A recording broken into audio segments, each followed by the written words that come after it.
نحمده ونصلي على رسوله الكريم اما بعد فاعوذ بالله من الشيطان الرجيم بسم الله الرحمن الرحيم رب اشرح لي صدري ويسر لي امري واحلل عقدة من لساني يفقهوا قولي رب زدني علما اللهم فقهنا في الدين يا معلم ابراهيم علمني ويا مفهم سليمان فهمني رب يسر ولا تعسر وتمم بالخير اللهم أرنا الحق حقا وارزقنا اتباعه وأرنا الباطل باطلا وارزقنا اجتنابه الہی آمین۔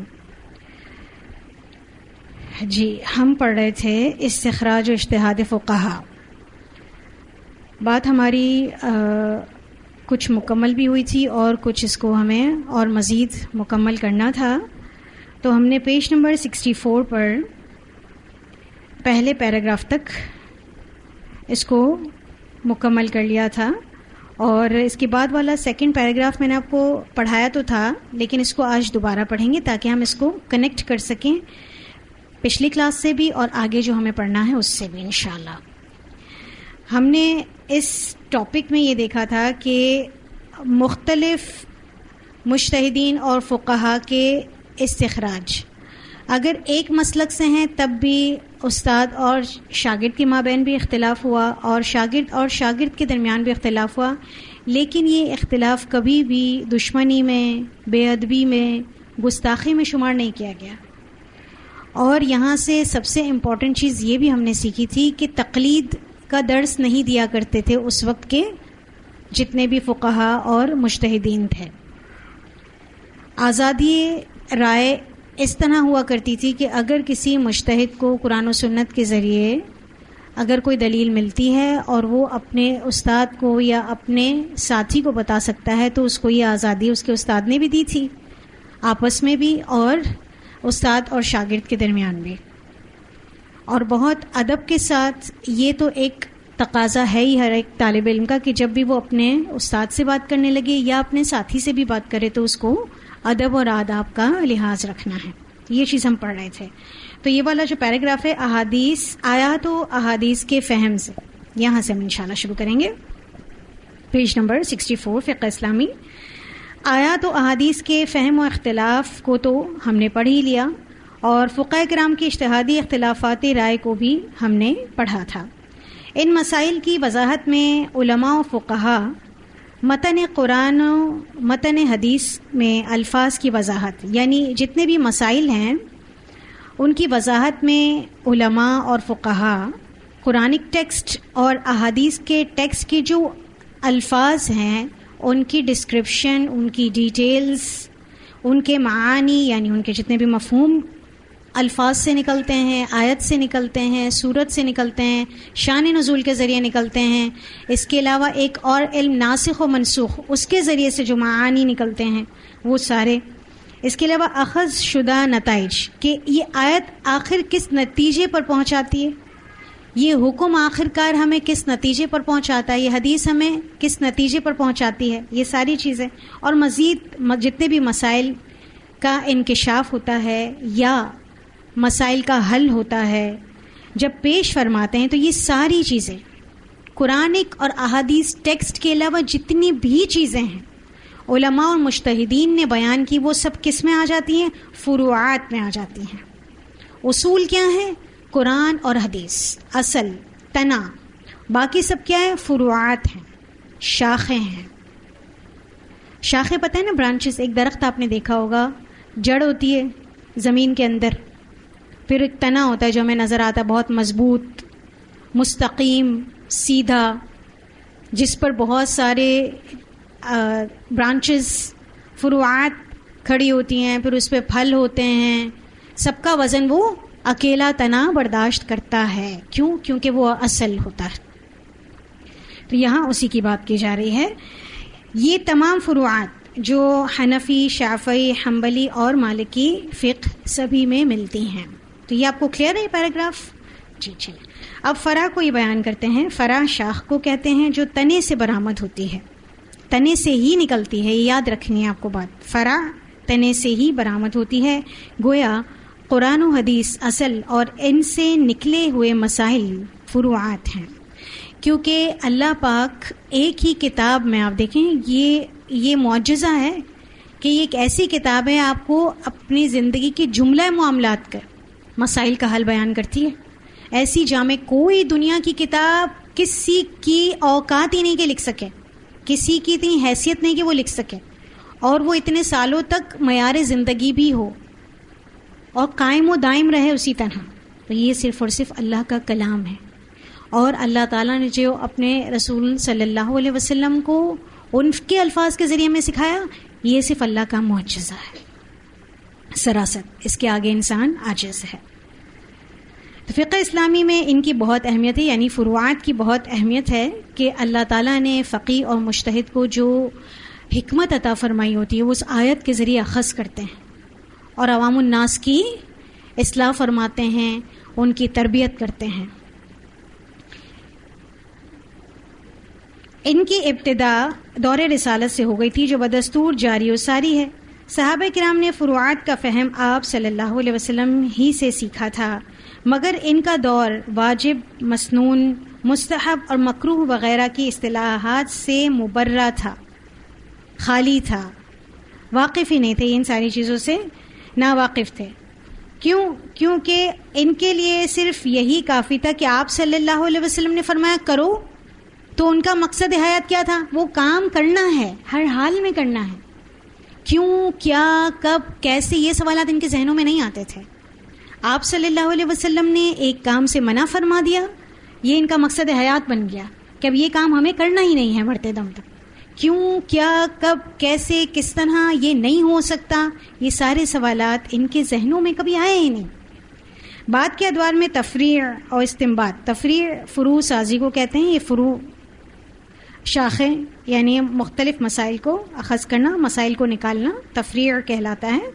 تو بعد کے ادوار میں تفریع اور استنباط کا طریقہ وہ نہ رہا جو دور صحابہ میں تھا، یعنی فروع سازی یا مسائل کو نکالنا جو صحابہ کرام کے دور میں تھا ویسا نہ رہا. صحابہ ایسی تفریعات کو اپنے وجدانی ذوق سے ہی معلوم کر لیا کرتے تھے، یعنی ان کا ایک ٹیسٹ ڈیولپ ہو چکا تھا، ایک ان کا شوق دین سے جو تھا نا، لگاؤ تھا نا، اس وجہ سے وہ جتنے بھی فروعات ہوتی تھی وہ خود ہی نکال لیا کرتے تھے اس میں سے. کیونکہ وہ آپ صلی اللہ علیہ وسلم کی حیات طیبہ کو بغور دیکھا کرتے تھے، ان کے ساتھ شب و روز گزارا کرتے تھے. آپ صلی اللہ علیہ وسلم کی سیرت سے ہی ان کو اندازہ ہو جاتا تھا کہ ہم یہ کام کریں اور یہ کام نہ کریں. آپ صلی اللہ علیہ وسلم کی صحبت کا اثر تھا یہ. ہاں، متاخرین کی کاوشیں، متاخرین لیٹر اسکالرس جو ہم نے پڑھا تھا نا پیچھے، لیٹ اسکالرس یا لیٹر اسکالرس جو گولڈن پیریڈ کے بعد سے لے کر اب تک جتنے بھی علماء ہیں اس کو متاخرین کہا جاتا ہے. ہاں، متاخرین کی کاوشیں چند شرائط کے ساتھ فقہ اسلامی کا نام پا سکتی ہیں جن کا تذکرہ آگے آ رہا ہے. قدیم کتب تفسیر میں الجامع لاحکام القرآن جو امام ابن العربی اور ان کے شاگرد امام القرطبی کی بھی الگ تصنیف ہے. لاسٹ ٹائم بات ہو رہی تھی نا کہ کچھ کتابیں آپ کو بتائی جائیں گی، تو یہ کتابوں کے نام ہیں. نیز دور حاضر کی تفاسیر میں اضواء البیان جو کہ مفسر و محقق شنقیطی رحمہ اللہ کی ہے، تفسیر القرآن الکریم جو کہ شیخ ابن العثیمین کی ہے رحمہ اللہ، ایسر التفاسیر الشیخ ابو البکر الجزائری کی ہے، اور اردو تفاسیر میں تفسیر مظہری جو کہ قاضی ثناء اللہ پانی پتی کی ہے، احسن البیان شیخ صلاح الدین یوسف صاحب کی، تیسیر الرحمن لبیان القرآن ڈاکٹر محمد لقمان سلفی صاحب کی ہے. نیز کتب حدیث میں صحیح بخاری اور بالخصوص کتب سنن کی شروع کہتے ہیں شرح کی جمع، تو یہ صحیح بخاری اور بالخصوص کتب سنن کی جتنی بھی شرحیں ہیں، جس میں سنن کی کتابیں آپ کو پتہ ہے ترمذی ہے، ابو داود ہے، نسائی ہے، ابن ماجہ ہے، ان سب کی شروحات. اس کے علاوہ موطا امام مالک کی متعدد شروحات، اور نیز ایک اور کتاب فقہ السنہ، فقہ الحدیث کی نئی مطبوعہ کتب، یہ وہ کتابیں ہیں جس میں آپ فقہ کو دیکھ سکتے ہیں جو کہ دور صحابہ کے مطابق ہیں، جس کو صحیح فقہ کہہ سکتے ہیں، یہ وہ کتابیں ہیں، اور فروعات کے پیش نظر لکھی گئی ہیں تاکہ فقہ اسلامی کا صحیح ذوق قرآن و حدیث کی عبارات کے پہلو با پہلو متعارف کرایا جا سکے۔ اس میں جب آپ یہ تفاسیر، یہ شروحات احادیث کی جب پڑھتے ہیں، کیونکہ تفاسیر قرآن کی ہوتی ہیں اور شروحات احادیث کی ہوتی ہیں، تو ان کتابوں کو پڑھ کر ان کی عبارات کو جس طرح ایکسپلین کیا گیا ہے، یہ واقعی ایسی ہے کہ جس سے صحیح فقہ کو سمجھا جا سکتا ہے۔ فقیہ کسے کہتے ہیں؟ فقیہ وہ ہوتا ہے جو شریعت کے غالب احکام کا علم رکھتا ہو یا اس نے اپنے آپ کو ادلہ تفصیلیہ کی معرفت سے، ادلہ تفصیلیہ ہم نے پڑھا تھا قرآن و حدیث ہیں، تو فقیہ اصل کون ہوتا ہے کہ شریعت کا غالب علم، زیادہ سے زیادہ احکام کا علم ایک فقیہ کے پاس ہو اور اپنے آپ کو ادلہ تفصیلیہ کی معرفت سے، یعنی اس کو آیات پر آیات یاد ہوں، احادیث پر احادیث یاد ہوں، اگر یاد نہ ہو تو ایٹ لیسٹ اس کو اتنا ضرور پتا ہو کہ اس حدیث کا ایکچولی فہم کیا ہے، وہ کوٹ کر سکتا ہو، اور استنباط و استدلال میں شرعی دلائل سے مالا مال کر رکھا ہو خود کو، یعنی مسائل کیسے اخذ کرنا ہے یہ سب اس کو معلوم ہو۔ قرآن و سنت کے ٹھوس علم کے علاوہ اس میں ذیلی خوبیاں ہونا بھی ضروری ہیں، یعنی قرآن و سنت کا صحیح علم تو ہوئی، ٹھوس علم یعنی صحیح احادیث کا، قرآن و حدیث کا صحیح علم ہو اس کے پاس، اس کے علاوہ مندرجہ ذیل خوبیاں بھی ہونی چاہیے۔ فقہی مسائل کے استنباط یا افتاء فتویٰ کی جمع ہے۔ فقہی مسائل کے استنباط یا افتاء کے لیے یعنی فتویٰ دینے کے لیے وہ آیات اور صحیح احادیث و روایات یا فتاویٰ کا چناؤ کرے۔ ایک تو اس کی گرپ ہو قرآن و سنت پہ، ٹھیک ہے، قرآن و حدیث پہ اس کی گرپ ہو، پہلی چیز جو اوپر ہم نے پڑھی۔ دوسری کیا چیز ہے کہ جب یہ استنباط کرتا ہے، کوئی مسئلہ ڈیڈیوس کرتا ہے یا کوئی فتویٰ دیتا ہے تو کیا کرے، کس کے اکارڈنگ دے؟ قرآن و صحیح احادیث اور اس کی صحیح روایات کے ذریعے دے، یعنی ضعیف احادیث کو نہ لے، اور دوسرا جو فتاویٰ پچھلے ہیں نا اس کو بھی مد نظر رکھے، ٹھیک، خود ثقہ اور ضابط ہو، ثقہ یعنی اتھینٹک اور ضابط یعنی ایکوریٹ ہو، یہ آپ نے علوم الحدیث میں پڑھا ہے، تو خود کیا ہو، ثقہ ہو اور ضابط ہو، اور ضعیف و موضوع روایات و استنباط میں تمیز کا ملکہ رکھتا ہو، اس کے پاس یہ قابلیت ہو کہ وہ صحیح ضعیف موضوع روایات میں فرق کر سکے اور صحیح اور غلط استنباطات میں بھی فرق کر سکے۔ وہ اپنی فکر اور قوت استدلال کے ذریعے دلائل دینے کی جو قوت ہے اور غور و فکر کی جو صلاحیت ہے اس کے ذریعے سے احکام اور دلائل میں حکم اور دلیل کہ کس حکم کی کیا دلیل ہے اس میں ایک منطقی ارتباط کو سمجھے، ایک لاجیکل لنک پیدا کر سکے۔ ارتباط کیا ہے؟ رابطہ۔ تو یہ جو رابطہ بنائے گا نا کس میں؟ احکام اور دلائل میں، یہ حکم ہے اس کی یہ دلیل ہے، یہ حکم آ رہا ہے اس کی یہ دلیل ہے، یہ دلیل یہ حکم بتا رہی ہے، اس میں کیا رکھتا ہو وہ، اس کے اندر ایک جو لاجک ہے نا ان دونوں کی، احکام اور دلائل کی، اس میں ایک لاجیکل لنک اس کو پیدا کرنا آتا ہو، یہ فقیہ ہے ایسا شخص۔ اب چونکہ اس طرح کرنے میں بھی فقہ کے لیولز ہوتے ہیں، ہر ایک کا اپنا ایک ذہن ہوتا ہے، ایک اللہ تعالیٰ نے ہر ایک کے ذہن کو مختلف بنایا سمجھنے کے اعتبار سے، اس وجہ سے فقہا کے بھی کچھ درجات ہیں، لیولز ہیں، اس کو ہم پڑھ لیتے ہیں۔ آپ صلی اللہ علیہ وسلم کا ارشاد ہے، رب حامل فقہ لیس بفقیہ ورب مبلغ او عام سامع، مسند احمد کی روایت ہے، بہت سے فقہ کے حامل غیر فقیہ یعنی نا سمجھ ہوتے ہیں، اور کچھ ایسے بھی ہوتے ہیں جو فقہ کو ایسے شخص تک منتقل کر دیتے ہیں جو اس حامل سے بھی زیادہ فقیہ اور سمجھدار ہوتے ہیں۔ یہ ہم نے پیچھے بھی بات پڑھی تھی۔ اس حدیث مبارک میں آپ صلی اللہ علیہ وسلم نے خود اپنی حدیث کو فقہ قرار دیا، نیز فقہا کے درمیان ایک واضح درجہ بندی بھی فرما دی کہ جو صحیح احادیث کو لفظی و معنوی اعتبار سے بخوبی سمجھتے اور ازبر رکھتے ہیں.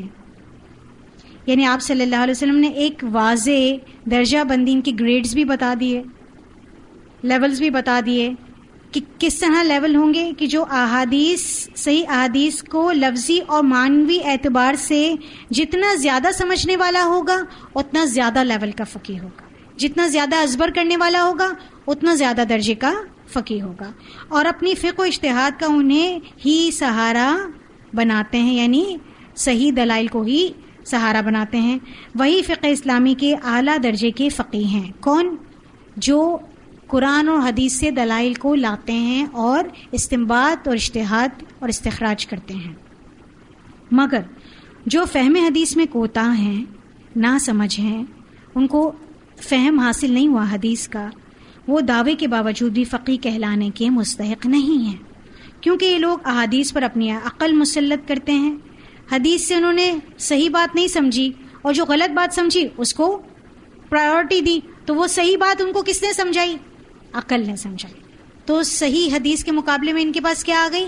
عقل آ گئی.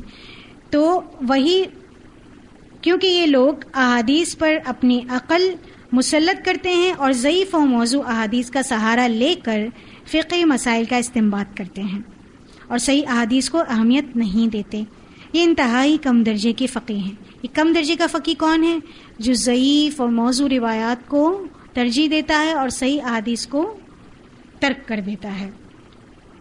سیدنا ابو موسیٰ اشعری رضی اللہ عنہ کی یہ روایت ہماری اس گفتگو کا حاصل ہے، ایک نچوڑ ہے کہ رسالت مآب صلی اللہ علیہ وسلم نے فرمایا ان مثل ما آتانی اللہ من الہدی والعلم کمثل غیث اصاب ارضا كانت منها طائفة طیبة قبلت الماء، یہ ماء ہے، ٹھیک ہے، حمزہ پر زبر ہے، وانبتت الكلأ والعشب الكثير وكانت منها اجادب، یہاں بھی با پر پیش ہے، امسكت الماء فنفع الله به الناس فشربوا منه وسقوا وزرعوا وطائفة أخرى إنما هي قيعان لا تمسك ماء ولا تنبت كلأ فذلك مثل، یہاں آپ کے پاس مثلا لکھا ہوا ہے لیکن مثل ہے. فذلك مثل من فقه في دين الله ونفعه ما بعثني الله به فعلم وعمل. اچھا اس کو نشان لگا لیجئے، فعلم وعمل. ومثل من لم يرفع بذلك رأسا ولم يقبل هدى الله الذي أرسلت به. وقال الحسن والقاسم، آپ کے پاس واو کے نیچے زیر ہے لیکن یہ واو پر فتحہ ہے، زبر ہے. وقال الحسن والقاسم فعلم وعلم، یعنی ایک روایت میں فعلم وعمل ملا جو میں نے آپ کو انڈر لائن کروایا، اور دوسری روایت میں کیا ملتا ہے؟ فعلم وعلم. یہ متفق علیہ روایت ہے. اللہ تعالیٰ نے مجھے جس ہدایت اور علم سے مالا مال کیا، یہ آپ صلی اللہ علیہ وسلم بیان فرما رہے ہیں کہ اللہ تعالیٰ نے مجھے جس ہدایت اور علم سے مالا مال کیا ہے، اس کی مثال اس برکھا کی سی ہے. برکھا کسے کہتے ہیں؟ بارش. تو علم کی مثال آپ صلی اللہ علیہ وسلم، چونکہ علم بھی نازل ہوا ہے اور برکھا بھی نازل ہوتی ہے، بارش بھی، تو اس مثال کے ذریعے آپ صلی اللہ علیہ وسلم بیان فرما رہے ہیں کہ اس کی مثال اس برکھا کی سی ہے جو زمین پر برسے. اس میں زمین کا جو حصہ اچھا اور پاکیزہ ہے وہ بارش کو اپنے اندر جذب کر لیتا ہے اور زمین سرسبز اور شاداب ہو جاتی ہے. زمین کا کچھ حصہ ایسا بھی ہے، یہ زمین کی ایک دوسری قسم بیان فرما رہے ہیں کہ علم تو ایک ہی ہے، بارش تو ایک ہی ہے. آج کل بارشیں ہو رہی ہیں، آپ دیکھ رہے ہیں کہ کہیں سڑکوں کا کیا حال ہے، کہیں کیا حال ہے. کسی چیز کو آپ دیکھتے ہیں، باغات کو لہلہا رہے ہیں، کھلکھلا رہے ہیں، دریاؤں میں پانی اچھا خاصا جمع ہو گیا ہے، ڈیمز میں اچھا خاصا جمع ہو گیا، لیکن سڑکیں تالاب کا منظر دے رہی ہیں. تو اس کو آپ اچھی طرح سمجھ سکتے ہیں. زمین کا کچھ حصہ ایسا بھی ہے جو بجائے جذب کرنے کے پانی کو روک لیتا ہے، جس سے بہت لوگ مستفید ہوتے ہیں۔ لوگ نہ صرف پانی پیتے ہیں بلکہ اپنے جانوروں اور کھیتی کو بھی سیراب کرتے ہیں۔ زمین کا ایک حصہ ٹیلے دار ہے، یہ تیسری زمین ہے۔ زمین کا ایک حصہ ٹیلے دار ہے جو برسات کے پانی کو نہ تو روک سکا اور نہ ہی وہاں کچھ اگ سکا۔ چنانچہ یہ مثال ایسے لوگوں یعنی فقہا کے لیے ہے جن میں کچھ تو ایسے ہیں جو اللہ کے دین کو صحیح معنوں میں سمجھتے ہیں اور میرے علم سے اللہ بزرگ و برتر انہیں فائدہ پہنچاتے ہیں اور وہ اسے جانتے بھی ہیں اور عمل بھی کرتے ہیں۔ تو یہاں پر جو علمہ و عمیلہ ہے نا، فعلمہ و عمیلہ، تو یہاں کیا بتایا جا رہا ہے کہ وہ جانتے بھی ہیں اور عمل بھی کرتے ہیں۔ اور ایک اور روایت میں نا فعلمہ و علمہ، تو وہ جانتے بھی ہیں یعنی علم حاصل بھی کرتے ہیں اور سکھاتے بھی ہیں، علم کو آگے بڑھاتے بھی ہیں۔ اور ایسے لوگوں یعنی فقہا کے لیے بھی ہے جو میرے علم کو سیکھنے اور پانے کے لیے اپنا سر تک نہیں اٹھاتے اور نہ ہی اللہ تعالیٰ کی طرف سے عطا کردہ اس ہدایت کو قبول کرتے ہیں جسے دے کر میں بھیجا گیا ہوں۔ امام خطیب بغدادی رحمہ اللہ فرماتے ہیں اس حدیث میں جناب رسالت مآب صلی اللہ علیہ وسلم نے فقہائے کرام اور فقاہت کے مدعی فقیہ ہونے کے دعوے دار تمام حضرات کے مراتب، ان کے تمام کے درجات، ان کے گریڈز بڑی باریکی سے ارشاد فرما دیے ہیں۔ آپ صلی اللہ علیہ وسلم نے اپنی اس حدیث کے ذریعے، جو کہ مثال کے ذریعے آپ صلی اللہ علیہ وسلم نے بیان کی ہے بات، اس میں فقہا کے درجات اور جتنے فقہا کے یا فقاہت کے مدعی ہیں نا، دعوے دار ہیں نا، ان سب کے درجات بھی آپ صلی اللہ علیہ وسلم بیان فرما دیں۔ پہلا درجہ اچھی اور پاکیزہ زمین کا ہے، جس سے مراد وہ خدا ترس فقہائے کرام ہیں جو علم شرعی میں اور بالخصوص روایت حدیث میں ضابط یعنی ایکوریٹ ہوں۔ ان کی دینی بصیرت ایسی ہوتی ہے کہ وہ ہر مسئلے کو قرآن و حدیث کے دلائل سے آراستہ کرتے ہیں۔ یہ پہلے درجے کے علماء ہیں۔ ان کی بصیرت کیسی ہوتی ہے کہ وہ ہر چیز میں سب سے پہلے سامنے معیار کس کو رکھتے ہیں؟ قرآن و حدیث کو۔ دوسرا درجہ بنجر اور سخت زمین کا ہے جو پانی کو جذب کرنے کے بجائے روک لیتا ہے اور خلق خدا اس سے محظوظ ہوتی ہے، یعنی فائدہ اٹھاتی ہے، لطف اندوز ہوتی ہے۔ مراد وہ فقہائے کرام ہیں جو شرعی مسائل پر مبنی احادیث کو سننے کے بعد محفوظ کریں، انہیں یاد بھی رکھیں اور وقت ضرورت انہیں دوسرے تک من و عن پہنچا دیں۔ من و عن ایز اٹ از، یہ من و عن ہوتا ہے۔ من تو وہ من و سلوہ والا ہوتا ہے نا، ٹھیک ہے، یہ من نہیں ہے۔ اور من احسان کو بھی کہتے ہیں، لقد من اللہ علی المؤمنین اذ بعث فیہم رسولا، ٹھیک ہے۔ تو یہ کیا ہے؟ من اور عن یعنی یہاں سے وہاں تک۔ دراصل اس کا معنی کیا ہوتا ہے؟ یہاں سے وہاں تک، تو ایز اٹ از، یہاں سے اٹھا کر وہاں تک جب رکھتے ہیں تو ایز اٹ از اٹھا کے رکھتے ہیں، من و عن، ٹھیک ہے۔ تو دوسروں تک من و عن پہنچا دیں، یعنی یہ سنتے ہیں اللہ کے رسول کی بات، قرآن کی آیات، اس کو یاد کرتے ہیں، سمجھتے ہیں، محفوظ کرتے ہیں، کوئی ان سے پوچھتا ہے، جب بیان کرتے ہیں تو ایز اٹ از بیان کرتے ہیں، اس میں کوئی تبدیلی نہیں کرتے۔ اس طرح ان کے پہنچانے میں بہتوں کو فائدہ ہے کہ حدیث رسول جسے فقیہ آگے پہنچایا، ہو سکتا ہے کہ وہ نہ صرف یاد رکھے بلکہ اس سے زیادہ بہتر طریقے سے بہت سے لوگوں تک پہنچا دے۔ وہی رب حامل فقہ والی بات، پہنچا کر انہیں دین کی راہ پر لے آئے۔ آپ صلی اللہ علیہ وسلم کے ارشاد کا یہی معنی تو ہے، رب حامل فقہ لیس بفقیہ ورب مبلغ او عام سامع، بہت سے فقہ کے حامل غیر فقیہ یعنی نہ سمجھ ہوتے ہیں۔ اچھا، ان کو نہ سمجھ کیوں کہا گیا؟ کیونکہ ان کو سب یاد ہے، عمل نہیں کرتے، یہ صرف بتانے والے علماء ہیں کہ ایز اٹ از پہنچاتے ہیں، لیکن اس وجہ سے ان کو نہ سمجھ کہا گیا۔ کچھ ایسے بھی ہوتے ہیں جو فقہ کو ایسے شخص تک منتقل کر دیتے ہیں جو اس کے حامل سے بھی زیادہ فقیہ اور سمجھدار ہوتے ہیں۔ آپ صلی اللہ علیہ وسلم نے اپنی حدیث مبارک کے حاملین کو فقیہ قرار دیا۔ تیسرا درجہ اس نام نہاد فقیہ کا ہے، نام نہاد سو کالڈ،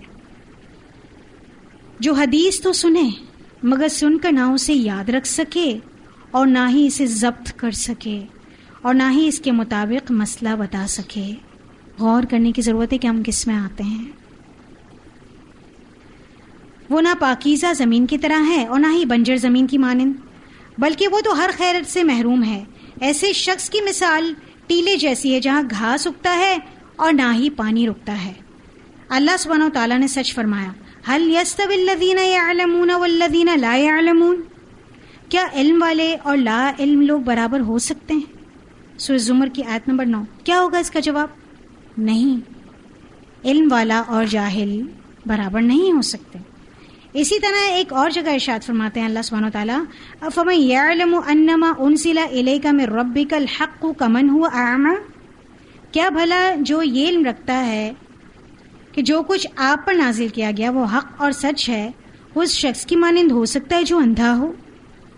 اللہ تعالیٰ نے علم صحیح ترک کرنے والے کو، اس سے اجتناب برتنے والے کو، یعنی صحیح علم کو ترک کرنا، اس سے اجتناب برتنا، اس سے دور دور رہنا، اسے احترام نہ دینا، یعنی کوئی ویلیو نہ کرنا اللہ اور اس کے رسول صلی اللہ علیہ وسلم کی بات کو، قرآن و حدیث کو کوئی اہمیت نہ دینا، اور ایسے علم کو جھوٹ کہنے والے کو کتے کے ساتھ تشبیہ دی ہے. صحیح علم کو جو ریجیکٹ کرتا ہے اس کو اللہ تعالیٰ نے اس جانور کے ساتھ تشبیہ دی ہے، جس کا ذکر سورۃ الاعراف کی آیت نمبر 175 اور 176 دو آیات میں اللہ سبحانہ وتعالیٰ ذکر فرماتے ہیں، وَاتْلُ عَلَيْهِمْ نَبَأَ الَّذِي آتَيْنَاهُ آيَاتِنَا فَانْسَلَخَ مِنْهَا، اور آیت کے آخر میں فَمَثَلُهُ كَمَثَلِ الْكَلْبِ، ان پر اس شخص کی خبر کو پڑھیے جسے ہم نے اپنی آیات کا علم عطا کیا تھا تو وہ ان سے کھسک گیا، اس کو ویلیو نہیں دی، چھوڑ گیا، دوسری راہ اختیار کر لی، تو اس کی مثال کتے کی مثال کی مانند ہے. یہ بولتے ہوئے بھی کتنا عجیب لگتا ہے نا، کیونکہ یہ جانور کیسا ہے؟ انتہائی ناپسندیدگی کی علامت ہے. تو اللہ کے نزدیک ایسا شخص جو قرآن و حدیث کو اہمیت نہیں دیتا، وہ چاہے جتنا ہی خوبصورت ہو، کتنا ہی ویل ڈریس ہو، کتنا ہی ویل ایجوکیٹڈ ہو، کتنا ہی ویل مینرڈ ہو، اللہ کے نزدیک کیا ہے؟ اس جانور کی طرح ہے، کیونکہ وہ علم کو اہمیت ہی نہیں دیتا.